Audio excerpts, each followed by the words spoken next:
নমস্কার বন্ধুরা, কেমন আছো সবাই? আশা করি সবাই ভালো আছো। তো আমিও ভালো আছি। তো আমার একটা ছোট্ট ভিডিওতে সবাইকে স্বাগত। তো বন্ধুরা দেখো, আজকে আমি পুঁই শাক, কুমড়ো, আলু দিয়ে একটা চচ্চড়ি রেসিপি করে তোমাদের দেখাবো। তোমরা সবাই হয়তো ভালো পারো করতে, কিন্তু আমি কোন পদ্ধতিতে করি সেটাই তোমাদের সাথে শেয়ার করব। তো কী কী লাগছে দেখে নাও। প্রথমে পুঁই শাকটাকে আমি ছোটো ছোটো করে টুকরো টুকরো করে কেটে নিয়েছি।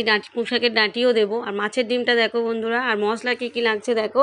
জিরে, মরিচ, ধনে, আর একটু জিরে, মরিচ, ধনে আর একটু মৌরি বেটে নিয়েছি, আর একটু আদা বেটে নিয়েছি একসাথে। আর এই পুঁই শাকটাকে খুব সুন্দর করে কেটে নিয়েছি। আলু ডুমো ডুমো করে কেটে নিয়েছি, আর কুমড়োটাকেও কেটে নিয়েছি ডুমো ডুমো করে, আর একটু পেঁয়াজ কুচিয়ে নিয়েছি। তো এই মশলার মধ্যে আমার এই লাগছে, একটু পাঁচ ফোড়ন লাগবে, একটু তেজপাতা, পেঁয়াজ আর একটু পাঁচ ফোড়ন, এগুলো আমি ফোড়নে দেবো। আর মাছের ডিমটাকে আগে আমি ভেজে নেব। তো বন্ধুরা তোমরা দেখতে থাকো রান্নাটা। এই রান্নাটা কিন্তু অসাধারণ খেতে, অসাধারণ খেতে হয় বন্ধুরা। একদম পুঁই শাকের কুমড়ো দিয়ে মাছের ডিম দিয়ে, এটা মাছের ডিম ছাড়া চিংড়ি মাছও দেওয়া যায়, চিংড়ি মাছ দিলেও আরও সুন্দর খেতে হয়। তো ডিম দিয়ে খেতে মাছের ডিম দিয়ে খেতে আমি একটু বেশি ভালোবাসি। তো সেই জন্য মাছের ডিমের এই চচ্চড়িটাই তোমাদের সাথে শেয়ার করলাম পুঁই শাক দিয়ে। তো চিংড়ি দিয়েও করি মাঝে মাঝে, কিন্তু এটা আমার একটু বেশি খেতে ভালো লাগে।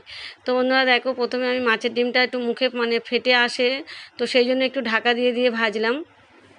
এই যে তেলের মধ্যে, সর্ষের তেলেই কিন্তু রান্নাটা করব। তো মাছের ডিমটাকে বেশ সুন্দর করে ভেজে নিলাম, কারণ এই ডিমটা চচ্চড়িতেও দেবো, আবার কিছুটা রাখবো। আমার দুই মেয়ে একটু ভাজা খেতে পছন্দ করে। এই মাছের ডিমের বড়াও ভীষণ খেতে ভালো লাগে বন্ধুরা। কোনো এক সময় করে আমি রেসিপিটা তোমাদের সঙ্গে শেয়ার করব। তো এই যে প্রথমে তেলের মধ্যে আমি মাছের ডিমগুলো ভেজে তুলে নিলাম। তারপর তেলের মধ্যে আমি একটু পাঁচফোড়ন দিলাম, তারপরে পেঁয়াজ কুচি আর একটু তেজপাতা দুটো একটু ছিঁড়ে দিয়ে দিলাম। দিয়ে ভালো করে আমি পেঁয়াজটাকে একটু ভেজে নেব। খুব লাল নয়, কিন্তু মিডিয়াম মতো করে ভেজে নিয়ে তার মধ্যে আমি আলু যেগুলো ডুমো ডুমো করে কেটে রেখেছিলাম সেই আলুটা এর মধ্যে দিয়ে দিলাম। দিয়ে এর মধ্যে আমি একটু হলুদ গুঁড়ো ছড়িয়ে দিলাম। দিয়ে ভালো করে আলুটাকে আমি ভেজে নেব।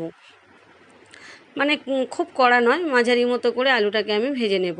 নিয়ে তার মধ্যে এবার আমি কুমড়োটাকেও দিয়ে দেবো। দিয়ে কুমড়োটাকেও আমি ভাজা ভাজা মতো করে নেব। নিয়ে কিছুক্ষণ ভাজা ভাজা মতো করার পর তারপর আমি যে মশলাটা বেটে রেখেছিলাম সেই মশলাটা আমি পরিমাণ মতো দিয়ে দেব। আবারও বলছি কি মশলা নিয়েছিলাম। আমি একটু জিরে নিয়েছিলাম 2 চামচ গোটা জিরে, 2 চামচ গোটা ধনিয়া, আর একটু মৌরি, আর একটু আদার টুকরো, আর কয়েকটা কাঁচা লঙ্কা আমি একসাথে বেটে নিয়েছিলাম, আর কালো মরিচও দিয়েছিলাম। তো বেটে নিয়েছি। আর তোমরা চাইলে একটু চিনি দিতে পারো। তো আমি চিনিটা খাওয়া ছেড়ে দিয়েছি বন্ধুরা। এই যে আমি বাতাসা একটু গুঁড়ো করে দিয়ে দিলাম। চিনি খাওয়াটা কিন্তু আমি ছেড়ে দিয়েছি, আমার একটু শারীরিক প্রবলেমের জন্য চিনি খাওয়া আমার কিন্তু বারণ। তো সেই জন্য আমি চিনি খাই না।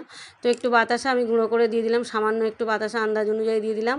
আর লবণটাও পরিমাণ মতো দিয়ে দিলাম। দিয়ে ভালো করে মশলার সাথে ওগুলোকে আমি কষিয়ে নিয়ে তারপর এই যে আমি পুঁই শাকটাকে কেটে 2-3 বার করে ধুয়ে রেখে জল ঝরতে রেখে দিয়েছিলাম, সেই পুঁই শাকের টুকরোগুলো আমি এর মধ্যে দিয়ে দিলাম।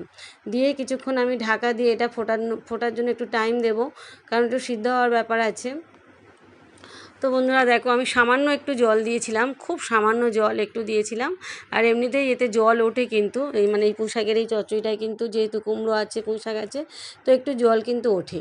তো কিছুক্ষণ ঢাকা দেওয়ার পরে খুলে দেখলাম সবজি কিছুটা সেদ্ধ হয়ে গিয়েছে। তো এবার এর মধ্যে আমি মাছের ডিমগুলো একটু ভেঙে ভেঙে দিয়ে দিলাম। মাছের ডিমগুলো বেশ কিছুটা পরিমাণ মতো আমি এর মধ্যে দিয়ে দিলাম। দিয়ে এবার আবারও কিছুটা ঢাকা দিয়ে রেখে দেব। তো ঢাকা দিয়ে একদম শুকনো শুকনো করে কিন্তু করব। বেশ একটু একটু গ্রেভি থাকবে না, একদম মাখো মাখো করে কিন্তু আমি চচ্চড়িটা করব। কোনো গ্রেভি থাকবে না, কোনো রকম খুব যে শক্ত কাট সেটাও না, একটু মাখো মাখো হবে। চচ্চড়িটা কিন্তু দারুণ খেতে হয়। তো দেখো বন্ধুরা, ঢাকাটা খুলে দেখলাম সবজিটা আমার সেদ্ধ হয়ে গিয়েছে। তো আবারও আমি কিছুক্ষণ ঢাকা দিয়ে রাখবো। একটু রস মতো আছে, এই ঝোল ঝোল মতো একটু আছে, এটাকে আমি পুরো মেরে দেবো। দিয়ে একদম মাখো মাখো করে কিন্তু এটা আমি করব। এটা মাখো মাখোই কিন্তু খেতে ভালো লাগে।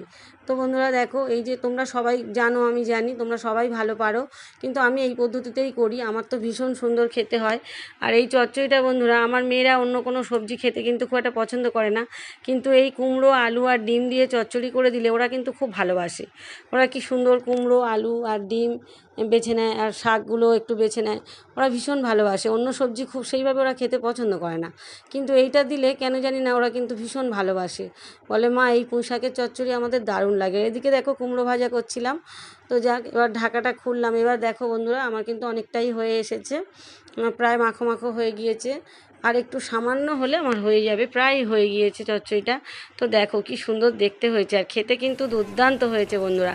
তোমরা এই পদ্ধতিতে করে একবার দেখতে পারো, সবাই ভালো পারো হয়তো, কিন্তু আমার মতো এই পদ্ধতিতে করে একবার দেখতে পারো, ভীষণ সুন্দর খেতে হয়, মানে অপূর্ব স্বাদ হয় এটা। তো চিংড়ি দিয়েও করেছি, তো এই মাছের ডিম দিয়ে কিন্তু বেশি ভালো খেতে হয়, আমার তো মনে হয় মাছের ডিম দিয়ে বেশি ভালো খেতে হয়। তো এই যে আমি ডেকচিতে ঢেলে নিলাম বন্ধুরা, দেখো কি সুন্দর দেখতে হয়েছে, আর খেতে তো দুর্দান্ত হয়েছে। তো বন্ধুরা সবাই ভালো থেকো, সুস্থ থেকো, সাবধানে থেকো। তো আমার ভিডিও যদি ভালো লাগে লাইক কমেন্ট করো।